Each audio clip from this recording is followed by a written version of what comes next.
Yeah. So we're gonna show up on Tuesday, right? We should get the count. If anybody put it in the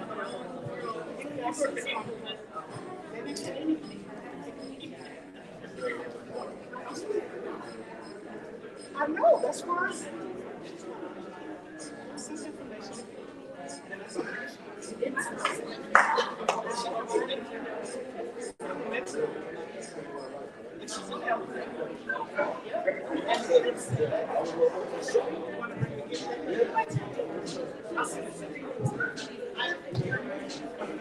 She just said yes. She just said that.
say.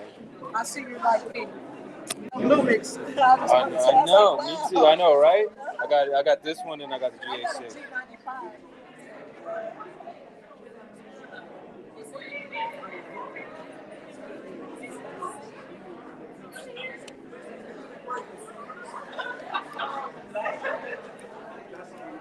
When I was about to upgrade, I already had this one, so I upgraded this one. This is a GH4, this is a GH6.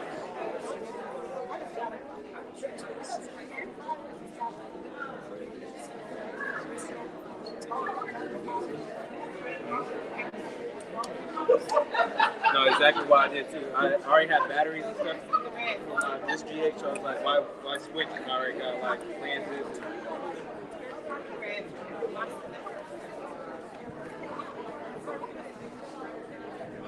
Oh, definitely.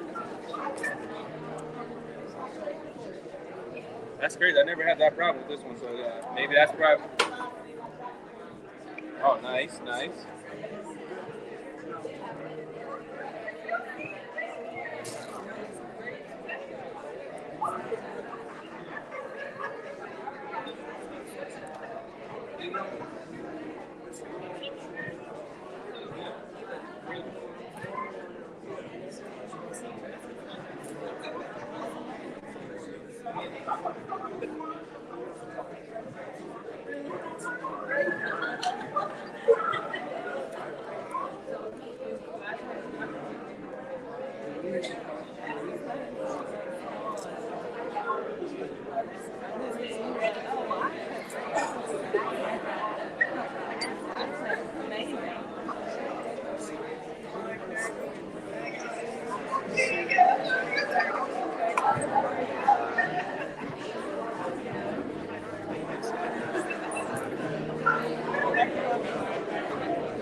What's up, man?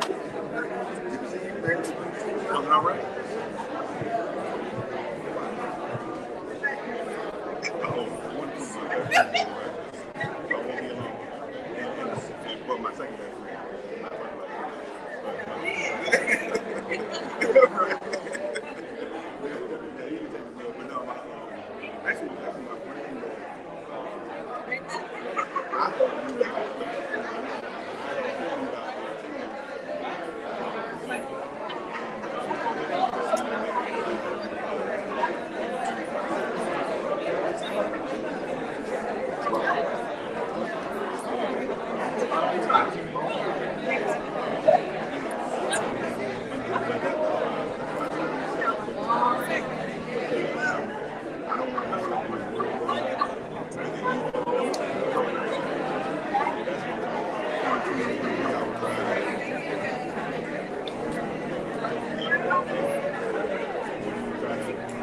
thought you were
smart person. Are y'all related to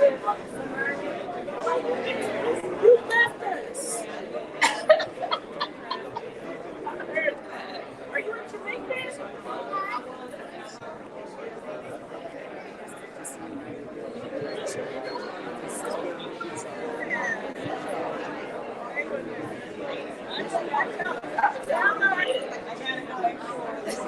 No, that's right.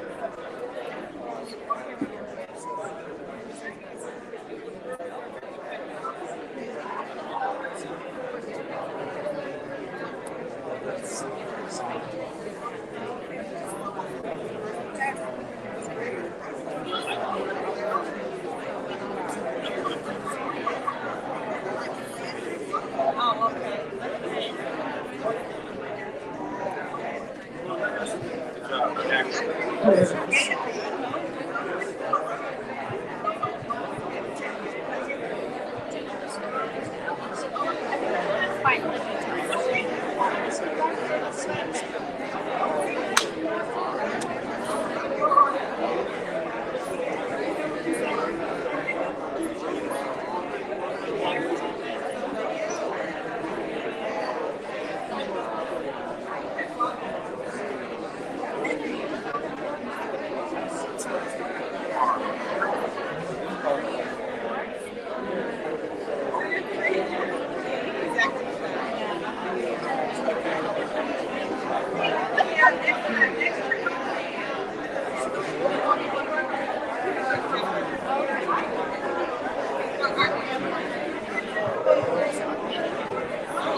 That's the problem.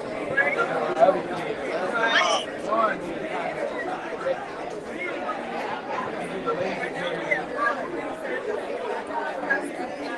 also including the phone and some of these kids now, they think they'll buy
Oh no.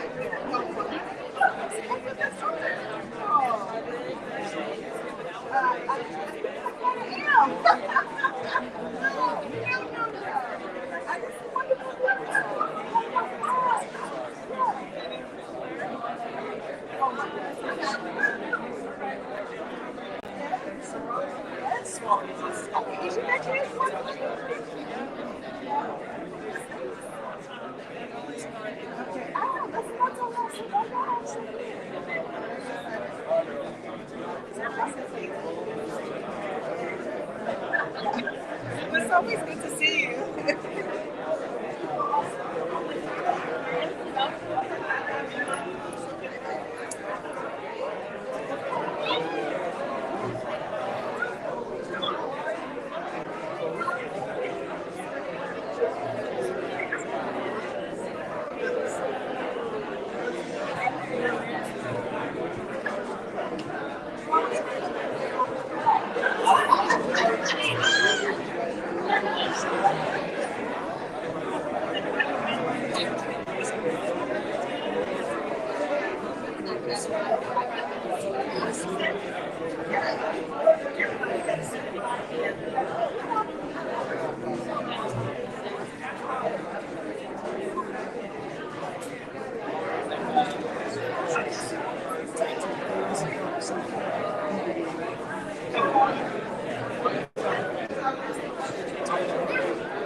Somebody was talking.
Good evening, ladies and gentlemen.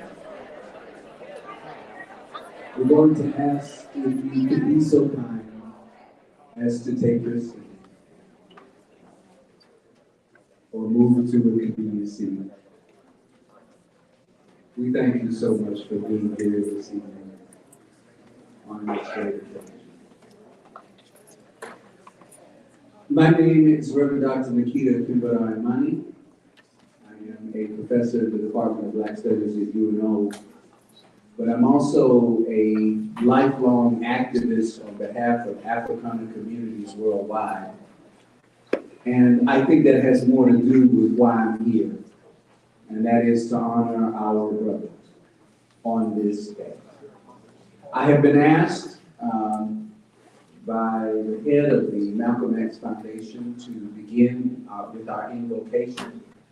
And so if you would be so kind as to join me, I would be most appreciative. Creator and architect of the world, Father of us all, we assembled in this divine place, recognizing and honoring the one we call Omowale, El Hajj Malik El-Shabazz, and known to the world by many as Malcolm X. We remember his life and we thank you for his life, but most importantly, we remember his struggle for humanity, his struggle for justice. We think about those things and we are cognizant of them in a world where sometimes those things remain challenged. And there must be a sacrifice still among those of us who decide to fight for those values. We remember first his love for knowledge, the seeking of knowledge and the transformation that knowledge brings. We remember the power of change and how one can begin in one place and then end in another place, each time bettering themselves and bettering their brothers and sisters around them. We thank you for his growth and his path. We thank you for his knowledge, which caused him to focus on the fact that he needed to document that journey. For so many of us, that documentation transformed us. That documentation uplifted us. That documentation strengthened us, guided us. His spirit is very much alive. We thank you for the opportunity to honor him, especially now that the state prepares to honor him, as they should. In a time when human rights of all varieties are under threat, it is wonderful and great and good to be able to recognize a quintessential fighter for human rights, who believed that inside each and every individual was a seed of divine origin.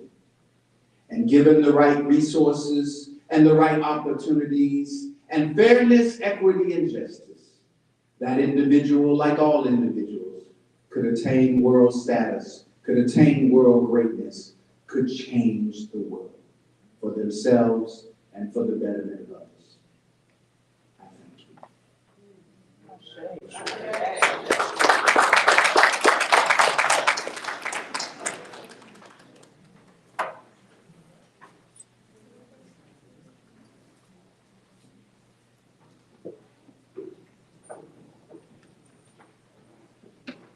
Peace and blessings.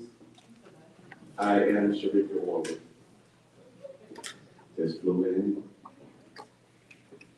My luggage did not take. As I'm up here today to begin with the libation. Before I begin, although I find that over time I have been looked at as an elder more and more, it's an odd situation. I do recognize that I am not. There are giants before me, and I would first like to ask permission from the elders to begin. Do I have your permission? Yes, sir. Thank you. Interesting how many of you know and welcome that wisdom and that special status. And a few of you who are looking at your neighbors.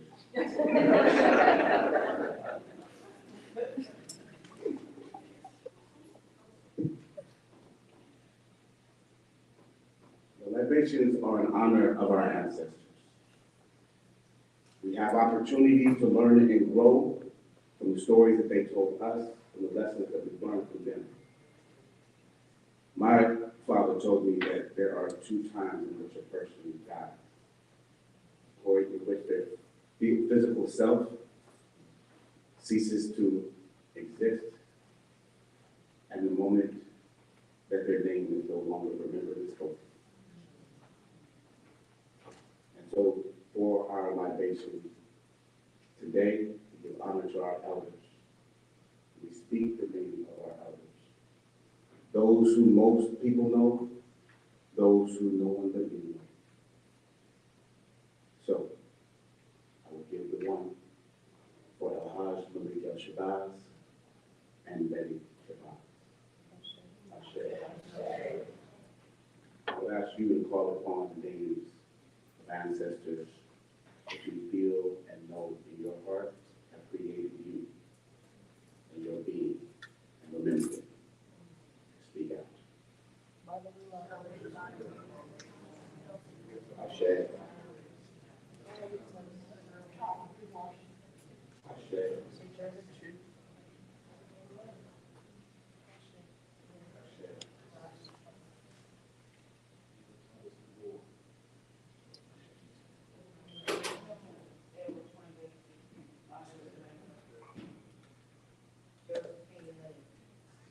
Maya Angelou, Shirley Chisholm, Earl Elizabeth,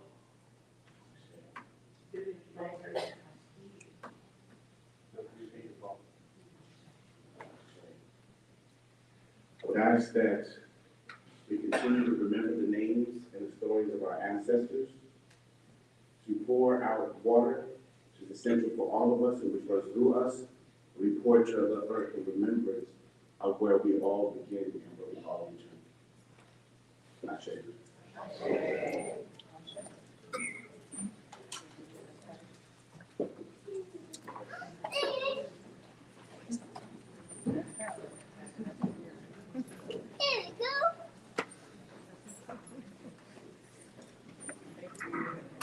Good evening, everyone. My name is Jonathan Chapman, and I have the pleasure of serving as the pastor of Church on Purpose, as well as the vice president of Community Collaborators for the Economy Network, and the honor on this evening of serving as your MC for the first half of this evening's program. Before we continue, we do want to take an opportunity.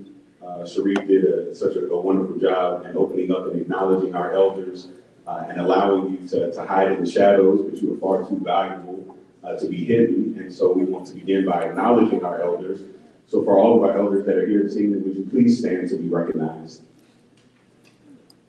Thank you.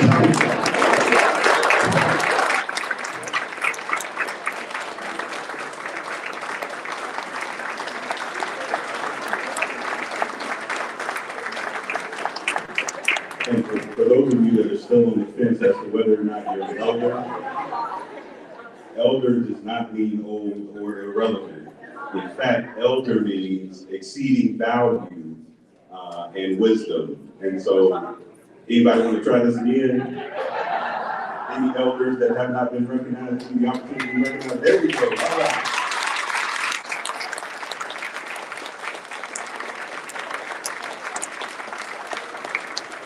Yes, sir. Let me explain something to you, brother. Yes, sir. See, I would call you my big brother, even though I am your elder by age. Yes, sir. See, more sunsets and sunrises. But, since I am an elder, the reason why I would call you my big brother is because you have to look after me like I was your little brother. Absolutely. So because of that, that's why I didn't stand. Yes, sir. I appreciate I'm all it. the big brother. You and the rest of you have to take the care. Absolutely. Okay, but time. Yes, sir. All right, so we're honoring you. Thank you. Absolutely, we appreciate that.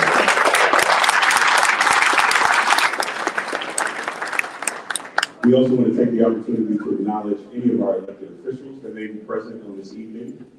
So any elected officials that are present, if you would stand to be recognized. All right, as well as on this evening, our committee members for this wonderful birthday celebration. If the committee would please stand to be recognized.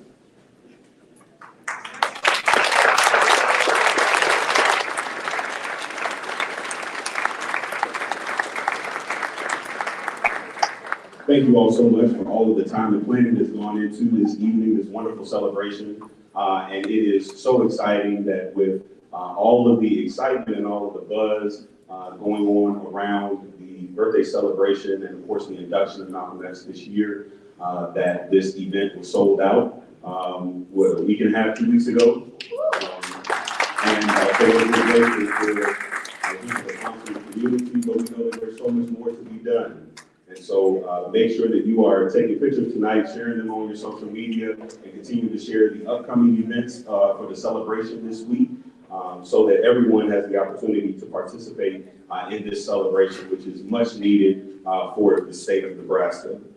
It's my honor now to welcome to the podium the executive director of the Malcolm X Memorial Foundation, an absolutely phenomenal leader in our community. But not just here in the city of Omaha, but doing it in a way that is leading the way nationally.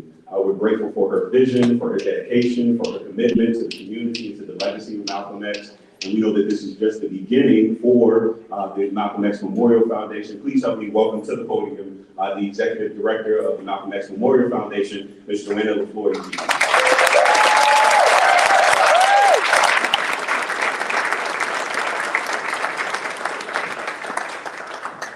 Hey, everybody. I'm so grateful to be standing here in community. I often say I'm a daughter of North Omaha, a daughter of the Liberation Movement, and it's a full circle moment for me because when I was 12 years old, we didn't have a building at the Malcolm X Center, but we had community programming, and my mama dropped me off. So she made sure that I understood early in life who my ancestors were, who Malcolm X is to us, and my responsibility as I grow as a young woman. So I'm grateful to still have that opportunity to serve today. So I do have a little speech, a call to action, so bear with me. I see a lot of familiar faces and a few new ones. Welcome back, welcome home. This last year, we're in the visitor center at the birth site, if you were there. And we have reached capacity. It's a full house here today. And while this may be the main event of the year, that we try to bring everyone together, today I want to encourage us to consider ways that we can gather with intention as we move forward in the next couple of months and years. The first way to do that is to understand the mission for gathering in the first place. So there should be a slide behind me that spells the mission statement out. But I want you to understand and see for yourself what it is. So the mission of the Malcolm X Memorial Foundation is to preserve the human rights legacy of Malcolm X, El-Hajj Malik El-Shabazz, while prioritizing self-determination through radical movement building. So that may sound like a mouthful, and you say, well, what does that mean? How do we do that? Why should we care about this mission? So as we hear the mission statement again, how are we going to do any of this, and what does it mean for us to do it together? For today, we are learning what it means to commune together, build strong relationships over a good meal, and learn about the gifts and strengths of each other. Once you start to eat together, then you build trust. Once trust is built, then you can begin to make decisions together and initiate positive growth together for yourself and your community. That's the first part of building any blocks of a good relationship, right? But again, through the work at the Malcolm X Foundation, we've defined a focus for how to connect and engage with each other in this work as we move forward. So we do this through the PEACE acronym. What's the first step? Preserve and develop the grounds. We have 17 acres of green space that the elders before me preserved so that we have a home to come to, so we have something to look forward to. So again, we preserve the historic birth site. And did you hear about the news? We have some work to do on the 17 acres. So just know that that's the first step, the first responsibility. To continue, we also live out the mission through education about the legacy of Malcolm X. We host public tours and workshops. We visit senior communities, college student groups, and no matter what the age, we teach each other about the significance of Malcolm's courage and how he allowed himself to transform into the human rights hero that we know and love today. Next, we activate leadership through our volunteerism. Everyone who participates in special events or programs is given an opportunity to lead in everyone in this room. Everyone in this room has the ability to do the same and walk in excellence. We are charting a path for the next generation. And that's the theme of this year's dinner. We also celebrate our Black heritage through our daily work. And we must celebrate so that we never forget our past and celebrate so that we can stay motivated to do our part. Finally, we also have a purpose to empower through equity, which means we have a duty to advocate for change not only in ourselves, but in the society around us through public policy, civic engagement efforts, our education platforms, and prison reform. Through this effort, we are prioritizing the radical movement building, as our mission statement says, with diligence, just like Brother Malcolm did. So, I'm on the last page, y'all. It's Sunday. Some of y'all might have went to church and had an extended service. We're going to shorten it up. So now that we know what we are focused on and how we're going to do it, the final question I have for you is why? Why do we even care this much? Why, we are doing this to chart the path of excellence, as I mentioned. The next generation needs to not only learn about Malcolm X and other important change makers from our time, but they also need to know how to lead a life of courage and activate their talents for the greater good. But how will they lead if they don't have any leaders to learn from? How will they grow if they don't have a cultural home base to come to? How will they know the meaning of being resilient without first knowing how to think critically on their own and problem solve through tough situations like Brother Malcolm did? Lastly, how will they know how to navigate life with enough courage to keep going even when it feels easier just to give up? My friends, we have a big job to do, and it takes all of us to do it. I'm not interested in doing this alone. I'm not interested in doing this alone. And while I do feel like I'm called to be standing in front of you today to lead in this work, the people in this room, along with myself, have all the tools and the training to make this happen. But it's a matter of us working together to build and maintain that home that we are now in charge of building. Yes, we are grateful that we don't have to start from scratch. We are grateful for the work of the elders who worked so diligently before us to leave something behind worth saving and preserving. Yes, we are thrilled to get Brother Malcolm inducted into the Nebraska Hall of Fame. And we are overjoyed to receive $20 million state grant to do this work. But the time is now to really put our best foot forward. We can't sit back and cruise control now, nor be passenger seat drivers while someone else is busy executing. You think Brother Malcolm could get away with that kind of behavior? He took his role very seriously. And if you're in this room, it's because you too have a part to play. And now is the time more than ever to reassess your personal mission, to better serve and prepare the next generation. It's officially time to either step up or step down to make room for the next true leaders to join the fight. We no longer have time to waste. I leave with this. In order to chart a path of excellence, we need to collectively do what's sometimes called the faith walk. But the Word of God says faith without works is dead. This means our actions should reflect a behavior of diligence and follow through. It's time to walk in your truth, walk in your power, walk through the door of excellence, and let's get ready, Omaha.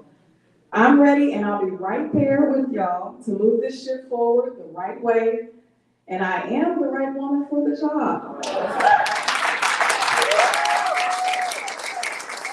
Now, let's commune together so we can have some fuel for the journey ahead.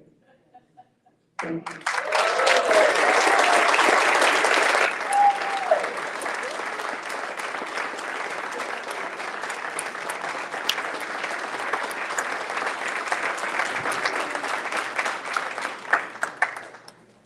Let's hear it one more time for the Executive Director of the Malcolm X Foundation.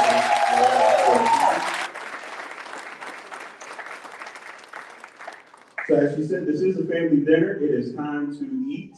And so Joanna will actually be making her way around the room to dismiss you by tables.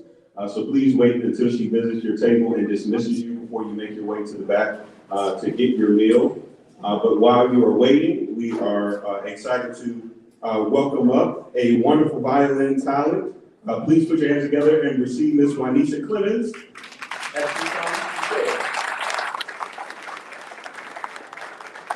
She's going to take a few minutes just to set up, and then she'll be ready to share with us this evening.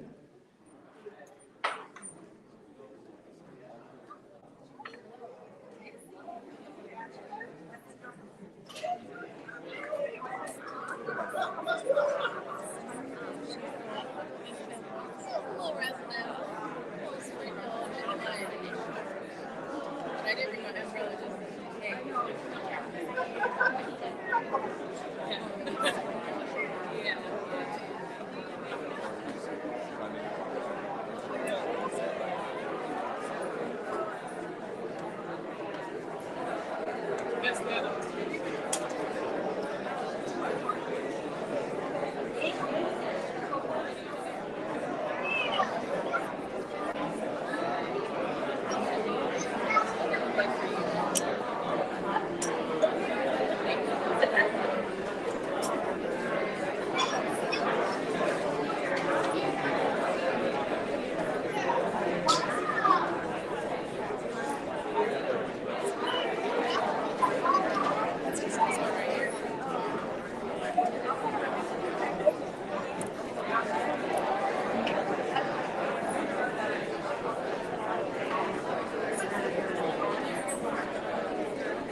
If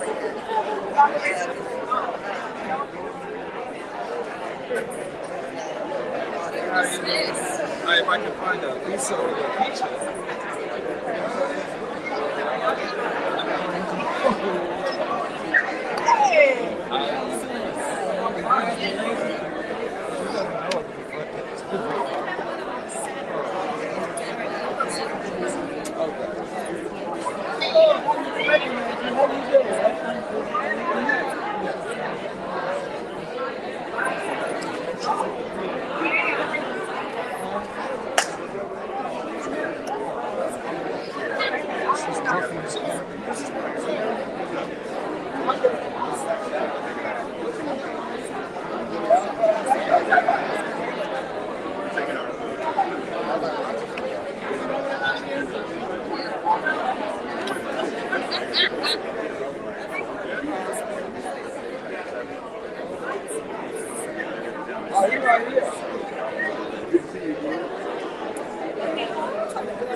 dessert did you want?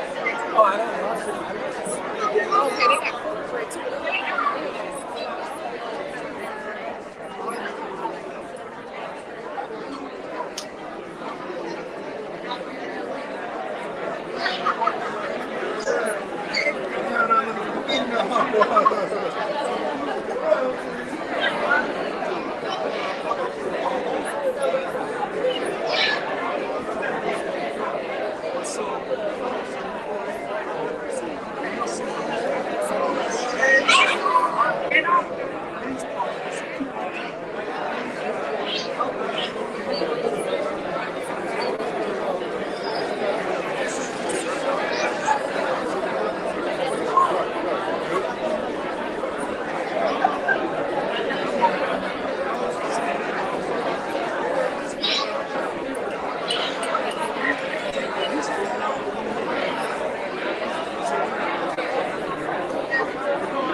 What's that? I said, don't you run from me. It's over. Jonathan still overstaying. How you doing? How you doing?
While people like understand, like, look, my time, like, you know, I'm still viable, but your time is the one for me. And I'm like, that's the model.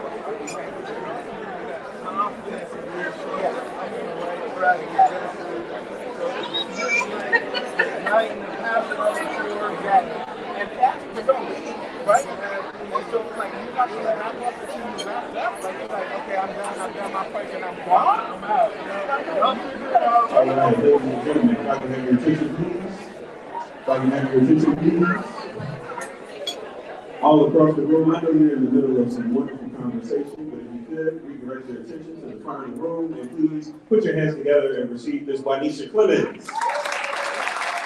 Now, the first song this evening will be Let Every Voice Be Free.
Good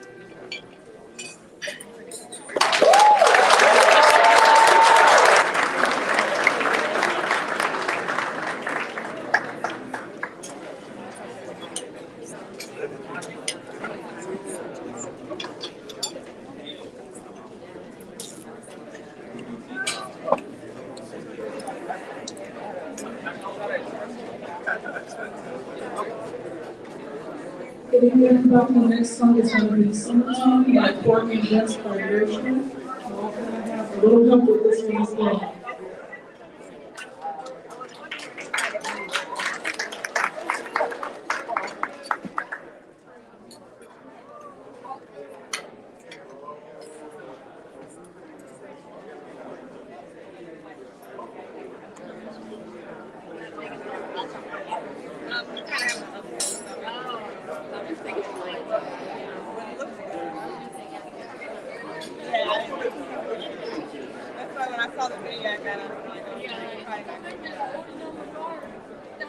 How is it?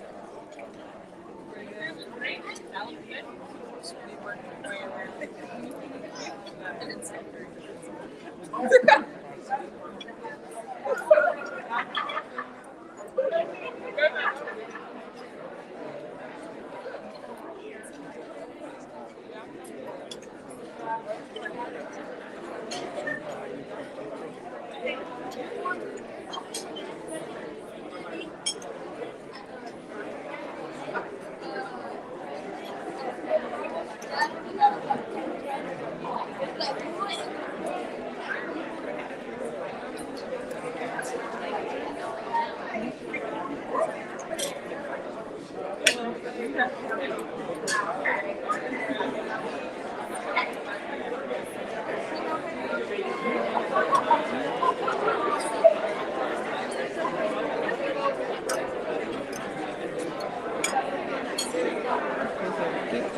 I made this a sit right here. So when they sit down,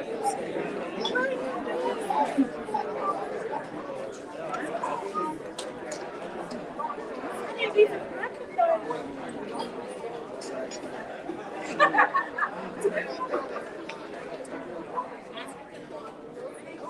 I need to hear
again for her very gifted senior. Thank you, sweetie.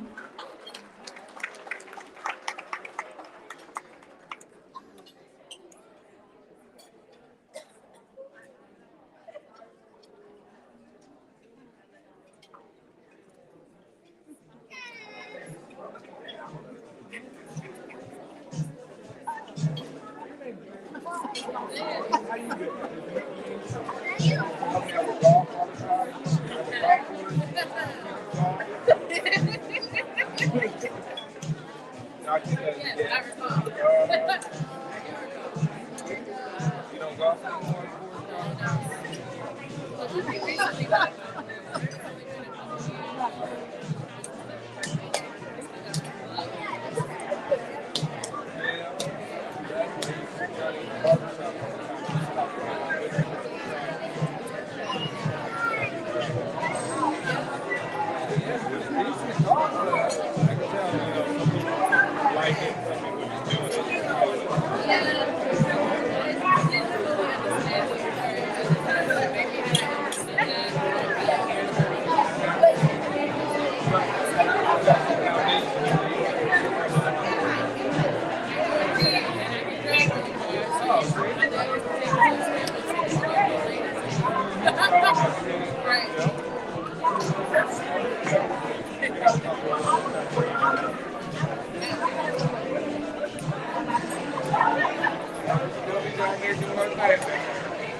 Have a good night.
We're gonna do the most for his birthday. Never we're gonna do something. So I'm doing the most. 1, 2, 3, 4. I can't wait to see when he turns 18 or something. Yeah, exactly.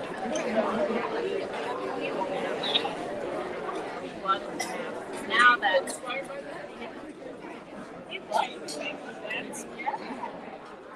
I like the naps too. yeah. Take every chance I get. Wanna come lay down with me, Daddy? Yep.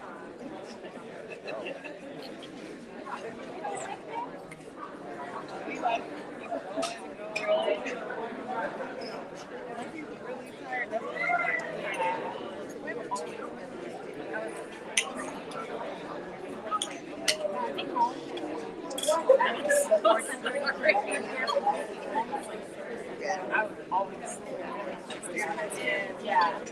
Yeah.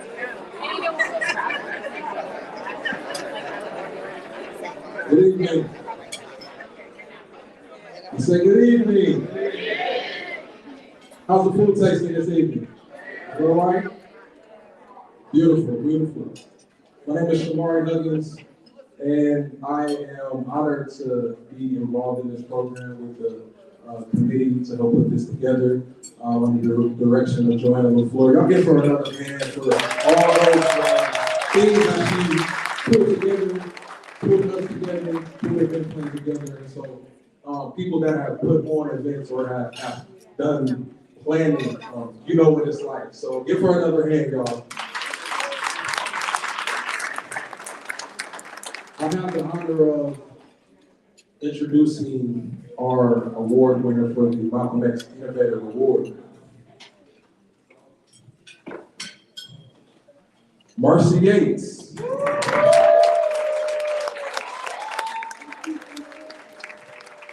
And I'm going to read his bio as he makes his way. Marcy Yates is a multi-talented artist known for his work as a hip-hop artist, educator, and community organizer. Based in Omaha, Nebraska, he's celebrated for his unique blend of socially conscious lyrics and infectious beats. With a passion for empowering youth through music, Marcy has made a significant impact in his community through art and activism. Culture House is a creative hub and community space founded by Marcy Yates in Omaha, Nebraska. It serves as a platform for artists, musicians, and creators to collaborate, learn, and showcase their talents. Culture House hosts various events, workshops, and performances, fostering a vibrant artistic community and providing resources for emerging talents. It's not just a physical space, but also a movement dedicated to promoting diversity, inclusion, and social change through the arts. Ladies and gentlemen, our Malcolm X Innovator Award winner, Marcy Yates.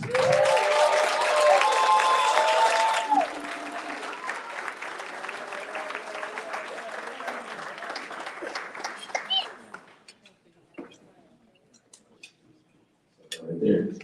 How y'all doing this evening? All right. Thanks a lot, really. I have a little speech prepared, so I'll go ahead and read it up.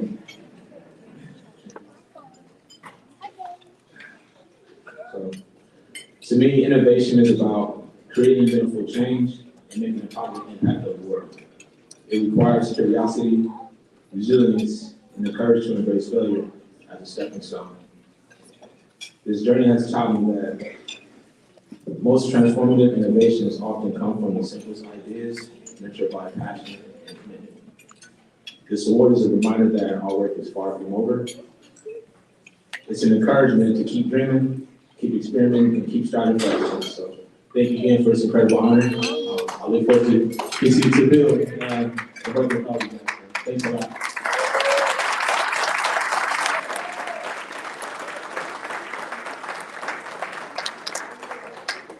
At this time, I want to bring up another one of our wonderful committee members, Ms. Terry Crawford. Come on up here. Sister Terry Crawford, give her a hand, please.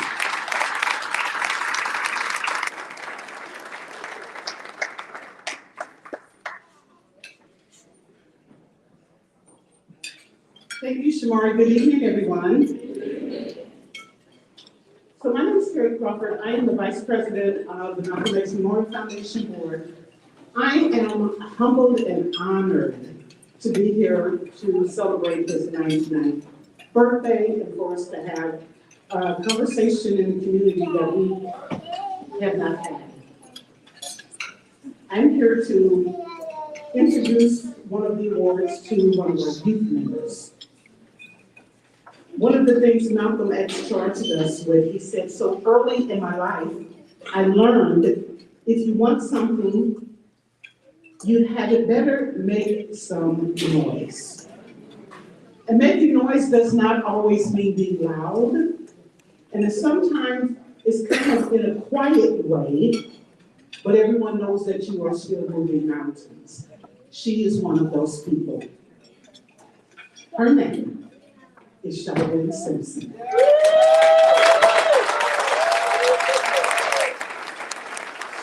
She is quiet. Do you meet her? She is intrinsically motivated. She's a young lady with a big heart, a strong sense of right and wrong, and an innate desire for justice. She is, as soon to be a graduate of Northwest High School, magna cum laude, with a 4.0 GPA, and junior ROTC, with the goal of joining the Air Force after graduation.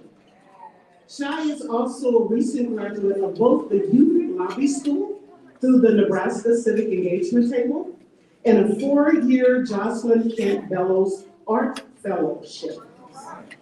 She is an accomplished artist, having sold 4 paintings and can be found making flyers, advertisements for community organizations, volunteering for the Malcolm X Memorial Foundation, attending Young Life Christian Camp, and listening to music and arguing statistics on social media. I also want to say this about this young lady. I have gotten to know her personally. I know her mom well. I know she comes from good stock. I also know that she, as a youth member of our Undesigned Red Line Board, has represented the youthful element very well. I could not be more proud to present this award to her, Charlene Simpson.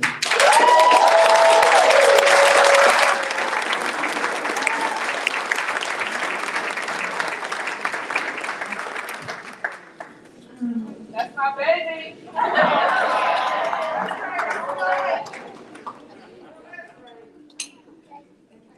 I just wanted to say that I'm deeply honored to receive this award. You've engaged in the work, just like you've acknowledged my hard work and commitment in the Black community. I would also like to recognize people like Celeste Butler, Jade Rogers, my teachers, my family members, and the work in the Red Line Board, my friends, family, and everyone else who has educated me on my history, encouraged me to be involved, and given me every opportunity to be possible. Their support, especially in the minds of the reason why I'm on here today. So with that being said,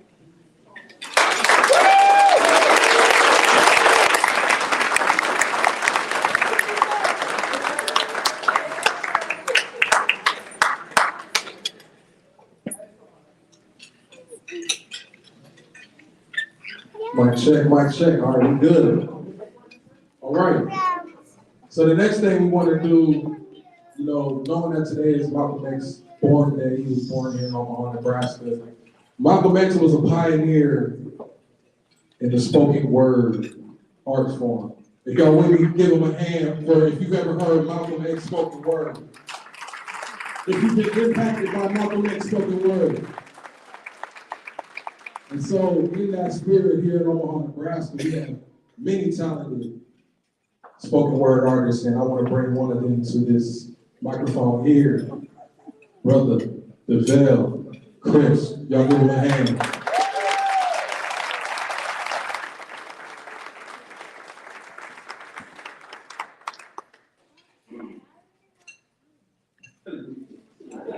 It's another election year.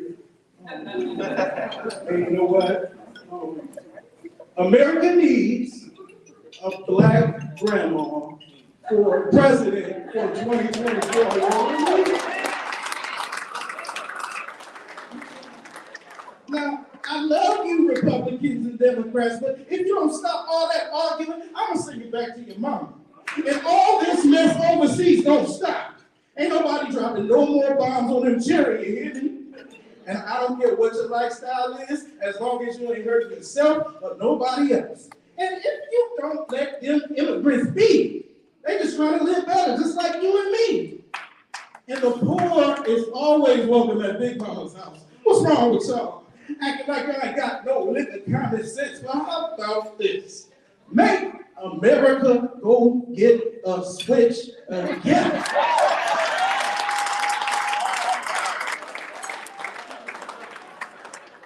Now, for those of you who may not know what a switch is, and she didn't have one readily available, she would ask you to go outside to the nearest tree and find a thin branch about the same shape and size of a 1984 Zenith TV antenna, and you have to bring it back to her.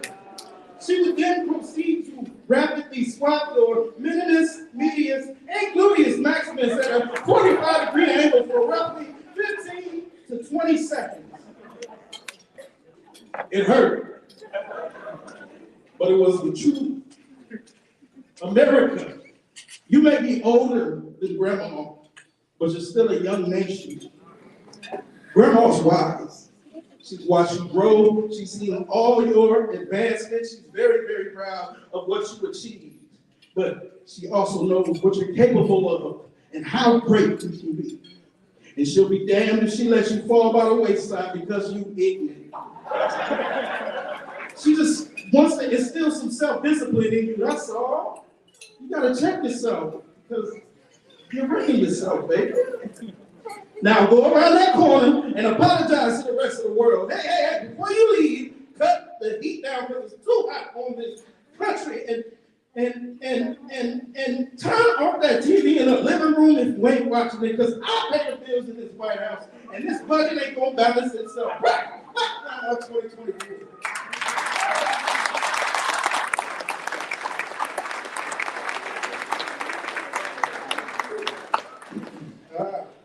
This world was a mess. Kicked off my shoes, decompressed, warm biscuit and a 3-piece, yes. I'm ready for a little slice of heaven, my sanctuary. Refuse reboots the dead fuse. My honeycomb hideout keeps the bad vibes out. Recollect.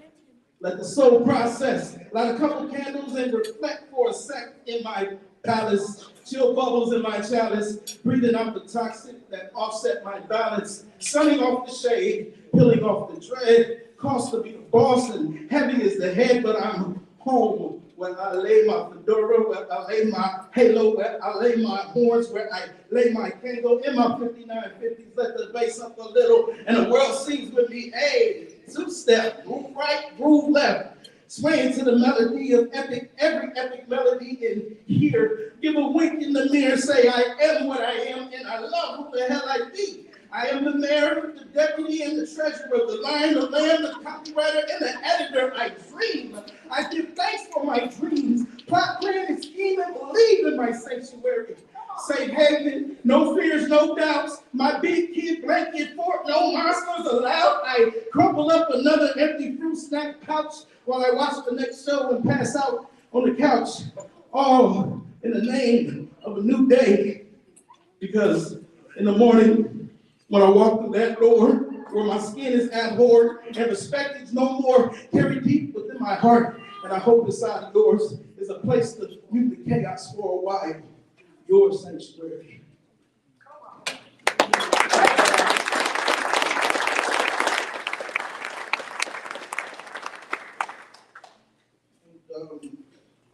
How about a Black Future Month instead? I never understood as a kid why we only had 1 month dedicated to Black folks' accomplishments. Why is it only 1 month out the year? And why aren't these people and facts already in our regular history books, I would think? Every February has morphed into a month-strong, neck-breaking crash course of Black history factoids, running the gamut from Black African queens to the brother who invented the super soaker. Where are all these facts in the rest of the year? I do feel that these are very imperative in informing and reminding us and our children of the strong, determining will of our people and the human resilience as a whole. It most definitely can give a sense of pride. But then what? How is Matthew Henson's Arctic journey helping me trek past my cold, desolate tundra of a neighborhood? How is the knowledge of Garrett Morrison's invention of the traffic signal going to protect me from the police when I'm stopped under one? I feel that we have over-idolized our heroes to the point where they, year after year, have become nothing more than icons. Like, there's no connection to what and where we are now and what we are capable of achieving later. Yes, Black is beautiful. Yes, Black is strong. Yes, it's even greater when education is involved, but where does all that pride go on March 1st? Who does it benefit in the end? Who truly capitalizes the most off the idea of Black History Month? Is it the beautiful, strong, educated Black in which it represents and is geared toward, or is it someone else? It's a brand new day, but even here, we see the same old monsters, only with different faces and different tactics than before. The techniques that may have worked yesterday may inevitably fall short today. We must find ways to assimilate the glory in which our ancestors felt with a more innovative approach toward direct resolve for today's challenges. Today, we should honor all the wonderful cultural, historic achievements of the past, but also make awareness of the hurdles we have dead ahead of us now and in the future to ultimately overcome. So how about a Black Future Month instead?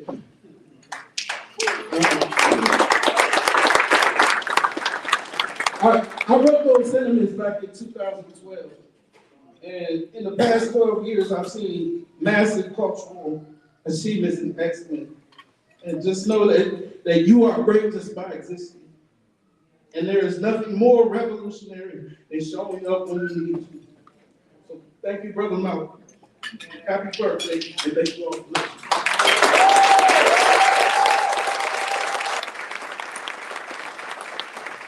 It's a cool day.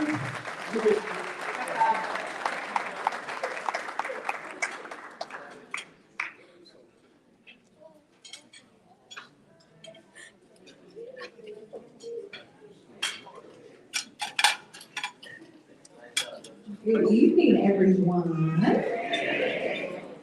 It is so good to be back in Omaha, Nebraska. Yes. If they have asked me to do something that we all can participate in, if not today, you have the rest of the year, and the foundation has been set in terms of what I'm going to ask and explain. We need for you to become sustaining donors. The red is for the past, the black is for your beautiful faces, and the green is the land that must be cultivated. But what else is green? Money. So with that being said, we have 6 levels in which you could donate to become what we consider a sustaining donor. And I believe the QR code should be on the back, but I'm just gonna run through them really quickly and how you can give and become a sustaining donor of the Malcolm X Memorial Foundation. A bronze donor is $1 a day, $365 a year. And you can pay that monthly, or you can really just set aside $1 a day. We all have places we like to visit, locally, nationally, and that costs money, but maybe for a year or a month, you may say, you know what, I'm not gonna stop in my favorite coffee shop. I'm gonna go ahead and put this in my piggy bank, and I'm gonna donate it. So that's just $1 a day, and you can become a bronze member. A silver donor is $1,000 a month, or, $1,000 annually, and $83.33 a month. But we'll take $1,000 a month as well. 3,000, the gold is the $3,000 annually, and that's $250 a month. The platinum is $5,000 annually, and that's $466 a month. And the diamond is $7,500 or $625 a month. And our last level is a Pearl Sustaining Donor, and that's $8,000 or greater. So that would be your $1,000 givers a month. So to have that $8,000 annually. So again, no matter what you give, no matter how big or small it is, we all can play a part in making sure that the investment of the state is matched at even greater amounts, so that we too have a stand in the green in the future, so we can have that Black Future Month that has just been spoke up. So we encourage you all to ways to donate. Click on the QR code to become a sustaining donor. It's very simple. Again, however you give it, I'm on a saving challenge. I will tell you all that. So it's actually a lot easier than you believe to just save and cut back on things, because again, we have to invest in ourselves just as much as everyone else does. Thank you.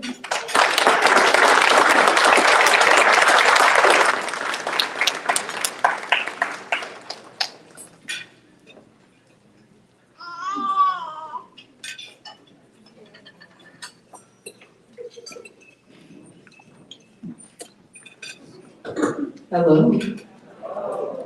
So beautiful to be amongst brothers and sisters who are like-minded and who are here to celebrate Malcolm with us. I've been with the Malcolm X Foundation since 2014, and what I've learned is that this is a lifestyle. Knowing Malcolm, understanding Malcolm, and living out Malcolm's words is a lifestyle. And it's one that can be hard and difficult, but very rewarding. And it's not anything else that I would rather do but to live out Malcolm's words in this lifetime that we're here today. So thank you for joining with us as we live this lifestyle. And I want to introduce another candidate or recipient of our awards who lives this lifestyle every single day. Her name is Celeste Butler.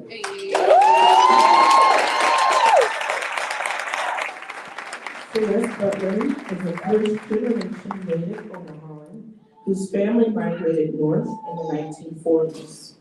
Celeste is a fiber and textile artist, a quintologist, a storyteller, a ceramicist, a muralist, a costume and wardrobe designer. Her collaborations have been exhibited throughout Omaha and surrounding areas and throughout the nation. Celeste has worked on several community engagement projects as an artist, a lecturer, a speaker, an instructor, and celebrates the pride and culture of North Omaha.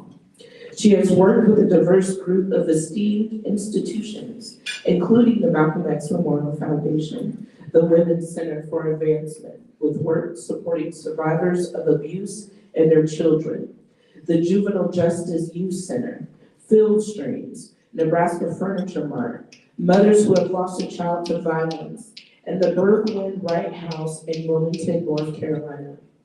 Celeste sees her life's work as a way to preserve the voices of American history that oftentimes get choked out, overwritten, and erased. With every stitch, she finds endless joy in skillfully preserving our history as a form of documentation. A quote from her: "Art is a universal language that transcends time and speaks to all generations, both in the physical world and the hereafter." Once again, she earned this award by living out the lifestyle of Malcolm X, and we honor her.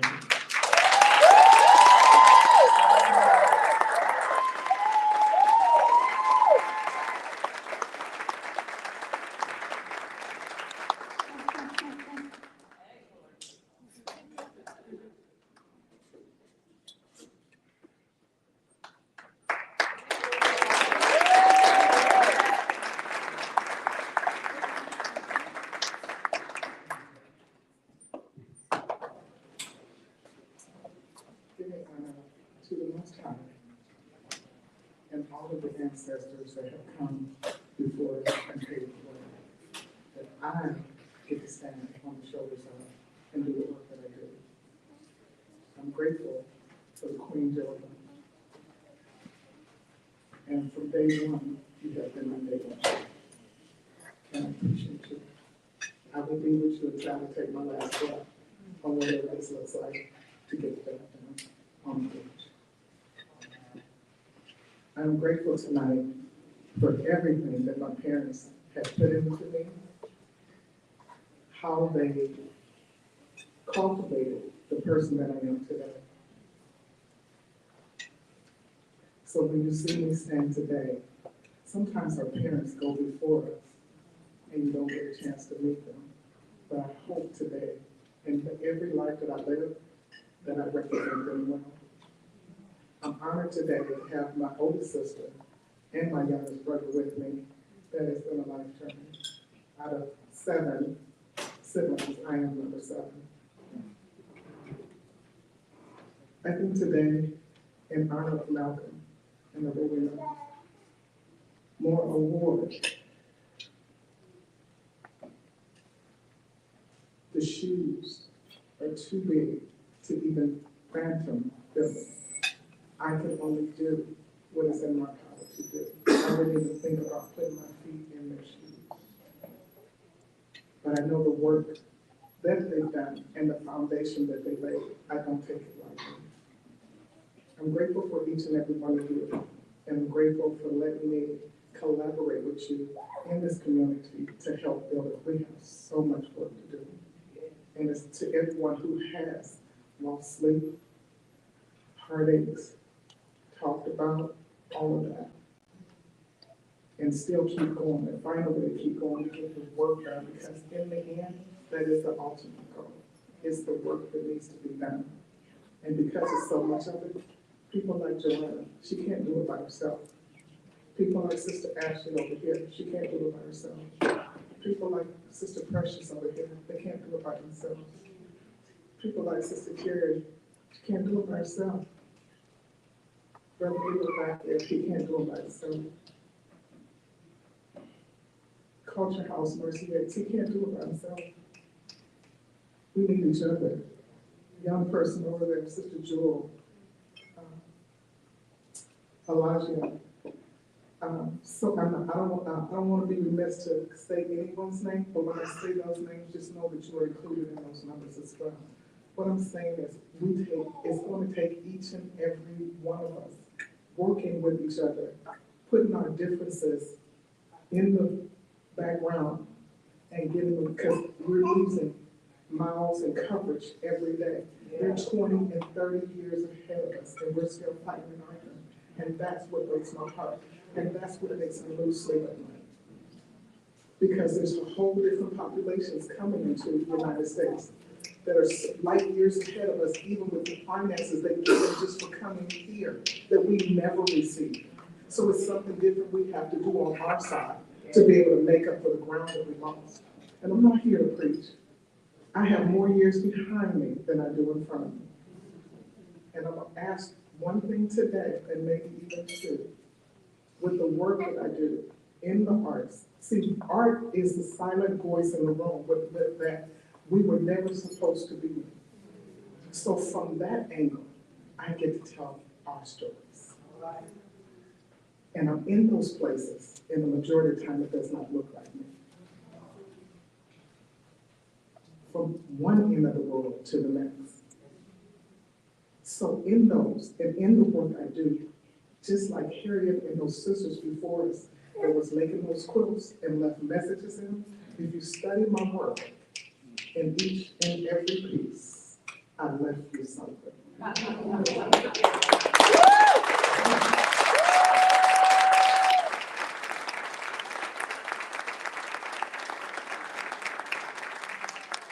Those who know. And you will know how to read it when it's time. Thank you, thank you, thank you.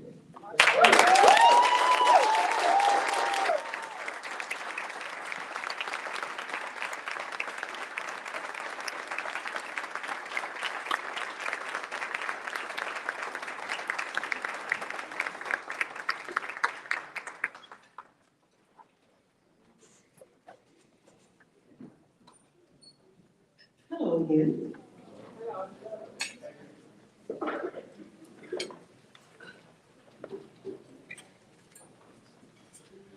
So I love quotables, and I will start with this next person, with a quote from James Baldwin.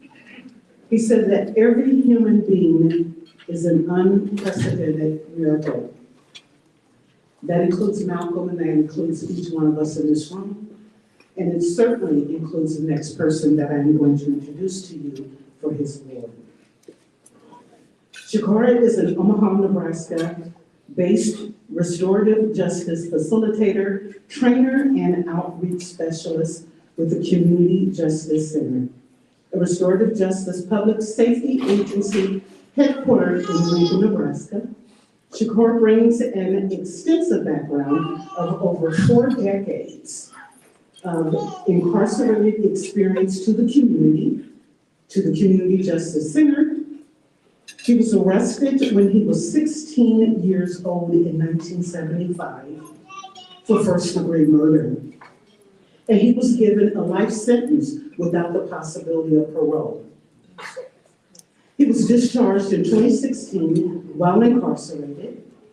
He took advantage of habilitative opportunities, personal, academic, and vocational, to be released from prison better and not bitter. His vast experience is the experience of providing pre- and post-release reentry services to justice-involved individuals in Nebraska and in Iowa. The effort began in 2016 as a reentry specialist at Reconnect Incorporated, an Omaha-based reentry initiative. Then he left Reconnect Incorporated in 2019 as a case manager. Today, he is the restorative justice coordinator for the Juvenile Justice Legal Clinic at Creighton University School of Law, which serves Omaha children in need of legal services. He is a National Institute of Corrections certified offender workforce development specialist and is on the board of directors at the Campaign for Fair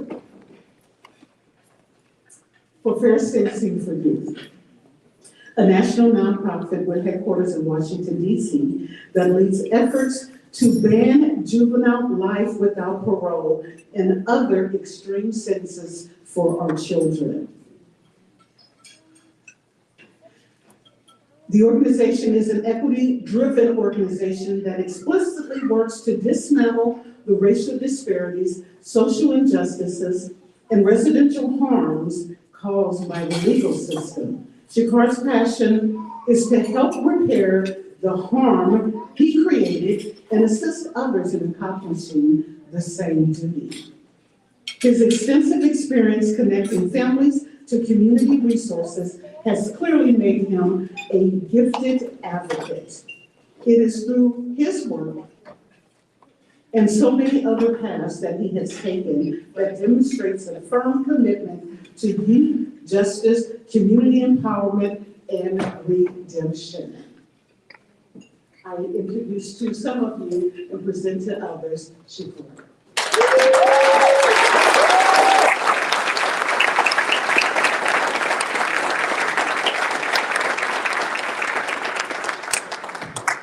Assalamu alaikum. Hotep, Yambo, and what's up? As I was listening to Joanne, I was reminded how we oftentimes can run in place all day and say that we have done something, but we haven't actually moved forward. And I think that that's an important point for us to keep in mind, because we have a lot of people in the community that are doing things, they're doing something, but is it actually moving the needle? Are we making progress? I think that is something that we need to keep in mind. I am reminded by Brother Mondo and Brother Ed,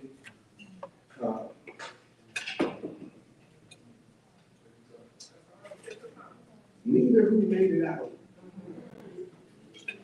And I think that both of them were largely forgotten while they were here. I went to Mondo's transition after I was released. It wasn't well attended, in my opinion, by the community. Same thing at Ed's funeral. I would say the same thing. Today is Malcolm X's birthday. He would have been 99 years old. One of the reasons why we are gathered here today for that purpose is because his history, his legacy has been continued by people telling his story. And I think Brother Mondo, Brother Ed, I think this community in some ways has done them a disservice by not honoring them in the way that they could have been honored. I was released. There were 3 people to meet me at the front door. 2 of them came from out of town. Only 1 local person. So I think I returned into the community largely as a stranger, even though I was born here. So I want to talk briefly about proximity and its importance. I think we really do have to get proximate to our community in a way that makes a difference. Many of us have done tremendous harm in the community. Some have gone away innocent, okay? Whether we go away innocent or whether we are actually holding some level of culpability for the harm that we have done in the community, I think we need to be able to connect with one another better so that people don't return to the community the way that I did, or Mondo and Ed spent time in a cage, languishing away, largely forgotten by the community. I think that's possible. I think it's necessary. I think it's required for us to do so if we are really serious with moving forward and not just saying that we are doing something and not really providing any progress as we move forward. So, Nebraska, like most other places, there are innocent people that have gone to prison that shouldn't be controversial to anybody. Many of you will remember the case of the Beatrice 6 people convicted of first-degree murder, only to be later exonerated. None of the 6 had anything to do with the murder. Nebraska has one of the most infamous cases of an innocent person not only being wrongfully convicted, but wrongfully executed, right? And even with a mistake like that, it was not enough to say that the death penalty is probably a sentence that if we can make that type of mistake, not only wrongfully convict, but wrongfully execute a person, maybe that's a penalty that we don't need. So I think it's important, again, that we keep these things in mind, that as people go away and they languish in these cages, most of y'all, you already know this is the most incarcerated spot anywhere in existence ever, the United States. Those numbers continue to grow. Malcolm really represents an example of what's possible even in the most hellholes. But that doesn't happen alone. I stand up here on the stage today alone. But the thing that you can't see is all of the shoulders that I stand upon to get me. So with these types of things, we see the person here, but we oftentimes don't recognize the fact that they stand on the shoulders of so many other people to help get them to where they are. So, in concluding, I just want to say this, that for the men and women incarcerated, not only here in Nebraska, but throughout America, whose voices are either silenced or unheard, I want to accept this award on their behalf. So I will simply say, alhamdulillah, thank you very much.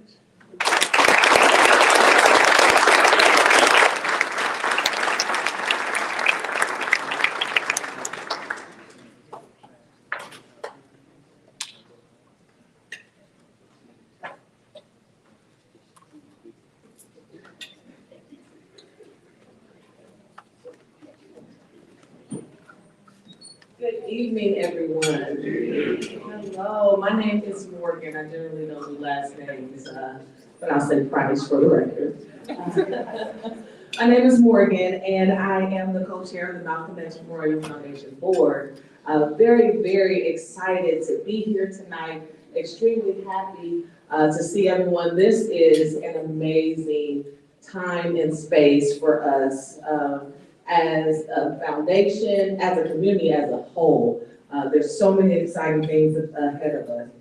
I am here to introduce our next award recipient, Mr. George Johnson.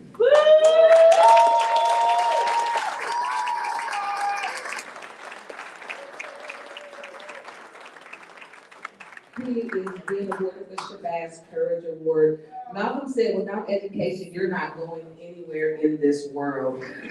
George is someone who, I have not known him for very long, but I'm sure all of us have had those family members that we met a little further into life, like, oh yeah, you do love something.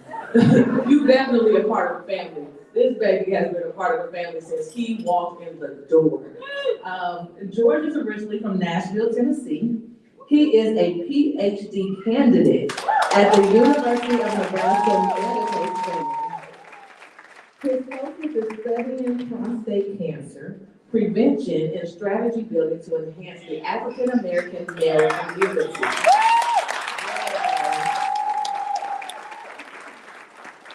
He believes in utilizing community voices to create the optimal change regarding enhancing population health as it pertains to addressing the prostate cancer disparity geared towards the African American male community. George's mission is to create space in science designed to help build trust within the Black community and feel as if their voice is seen and heard within science. As my daughter would say, I would be proud to introduce Dr. George Johnson.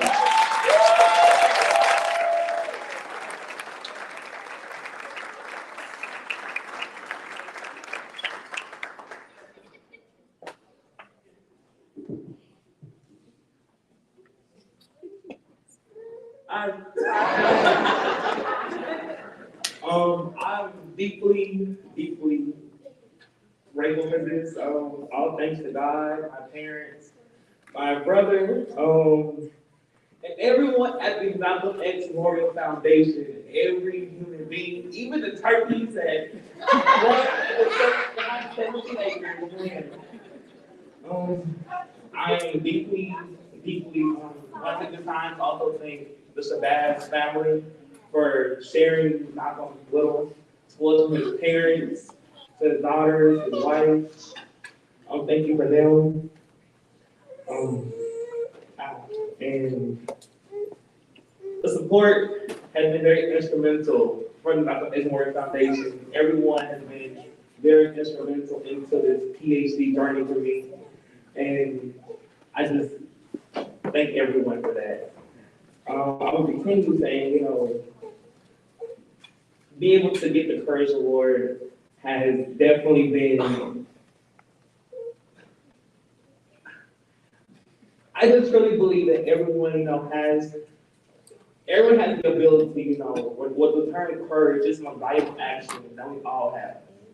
And as a Black researcher, it can be challenging and lonely, being in rooms where you're the only one in the room, fighting on behalf of the Black community, giving the Black community spaces, and giving people who may not look like living in what they're trying to look like a place to be heard and seen. And so, thank you, and constantly applying the scientific method to that process.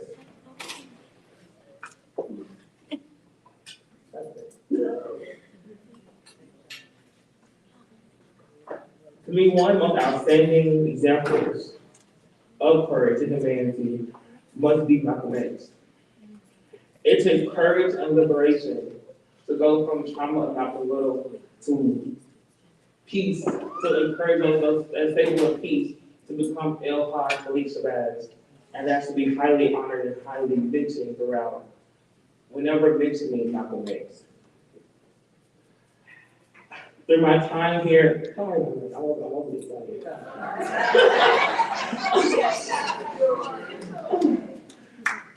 Three valuable things that I was always able to learn from the Malcolm X Memorial Foundation. One,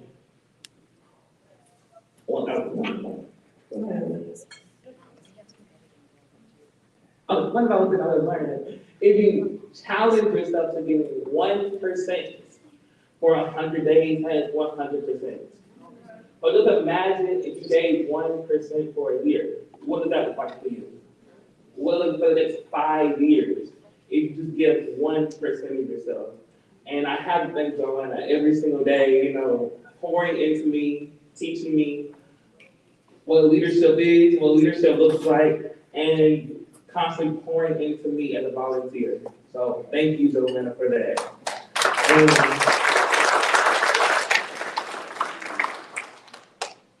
And second, being Black is a protest, even in utero. And so with that, I know it may be exhausting. I know it must be tiring at times to live the Black experience, but that does not mean become complacent. And so I challenge everyone, no matter what space they're in, to continue just doing the work. Because if we keep doing the work, it will all add up. And thirdly,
I'll say it, you repeat it if you don't mind.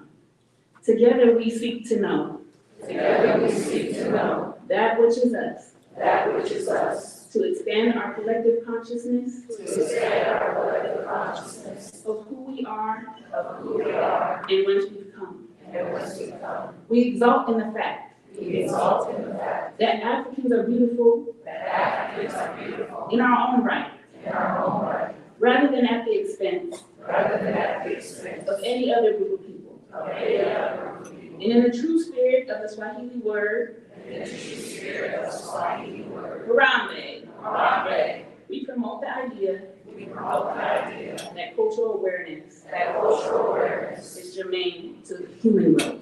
is related to human growth. Freedom. Freedom. I added that part. Now, at this time, I would like to invite Brother Mike Rice Jr., who is Brother Mondo's nephew, and Sister Ricky Payne, on behalf of Brother Edward. She's Brother Edward's niece. Please let's show our appreciation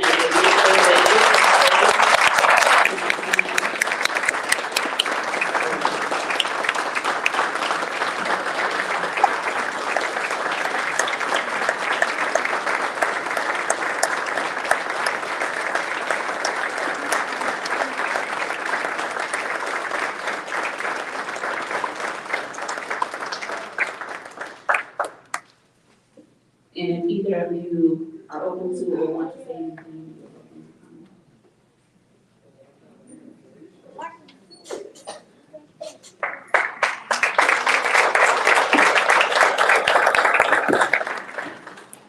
I'd just like to say thank you for, to Joanna. They did an amazing job at my Uncle Edward's repast. And I'm too emotional. But thank you guys for keeping my uncle's name and his spirit alive. And anybody in here that knows me, that his name will never die. And Nebraska will return me because they will answer for what they did to us. I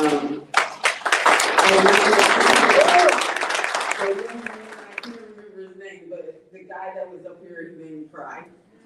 That brought up my Uncle Edward, who brought him up. And I really appreciate you because I'm gonna be honest, when they first talked about you getting out, it really triggered me.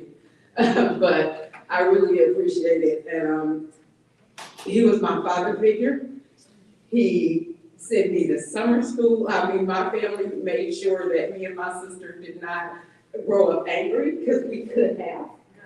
I still have letters of him telling me, that's okay, Ricky, we gonna get out. I'm gonna get out. Don't worry about coming to see me. I'm gonna get out.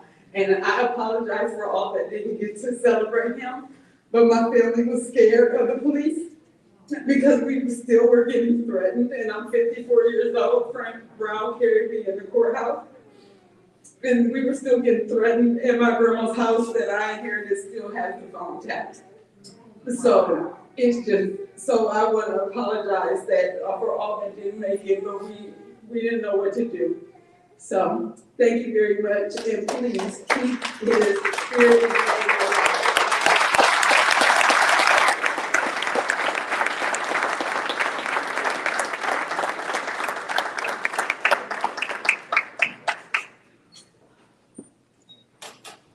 How's everybody doing tonight?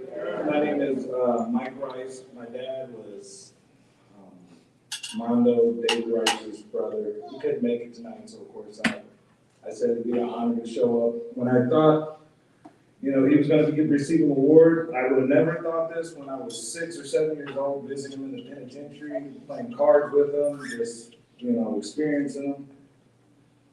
For so many years, it's like, it's kind of hard to describe, but it's like our family kind of had a black cloud over it when we were growing up. My mom first started dating my dad when this kind of happened, so her family was kind of like stay away. They'd get pulled over by the police. My dad would tell me stories about shotguns being pulled on and stuck in his mouth and all types of crazy stuff. I'm not going to get into it, but it kind of gave me a very healthy skepticism of kind of law enforcement and the justice system. As I got older, I started connecting more with Mondo. He would always send us books at Christmas time. I remember there was one, John Means Hello, or some little kids book, and we always had somebody from the African American bookstore bring us up books at Christmas time and everything else. But when I got to just kind of talk to him, adult to adult, man to man, kind of in my mid-20s, late 20s, I kind of realized how important he was to the community and to the movement and to how much people kind of respected him. And even people that were incarcerated with him, I would see them out and about, they would ask me, you know, am I related to David Rice? And I'd say, yeah, that's my uncle, and they would just have nothing but great things to say about him. So to sit here and receive an honor in his name after so many decades of a black cloud kind of being over that name, it's truly a great thing. And I always remember when I was younger, and I asked my dad, I said, Dad, do you ever, do you think he had anything to do with it or anything? He said, I'm going to tell you this one time only. He said, Mondo and his boys couldn't change an oil in their car. How the fudge do you think they're going to build something that's going to do that? And I said, and I felt that with me my whole life. And that kind of just carried on and resonated. And I just like to thank the Malcolm X Society, everybody that was, you know, a part of putting this all together. This was a beautiful function, and this really means a lot to me, my family, and everyone.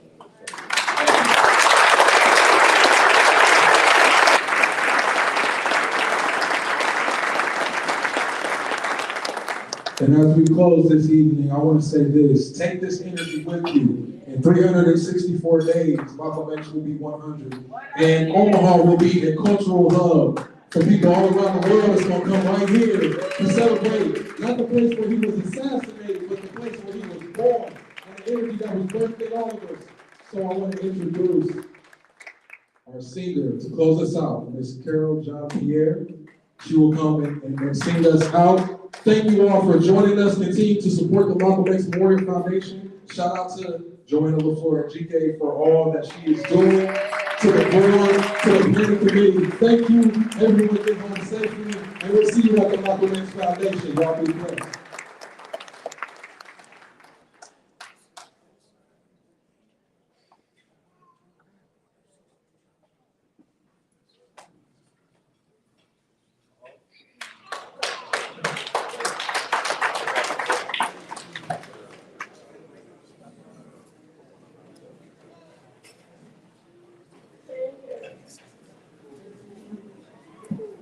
I just wanted to say, Ricky is absolutely beautiful, and our hearts are with your family.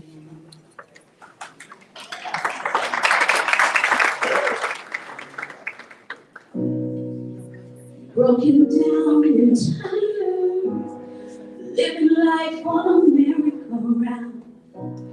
You can't see the fire, but I see it in. We're gonna walk it out and move.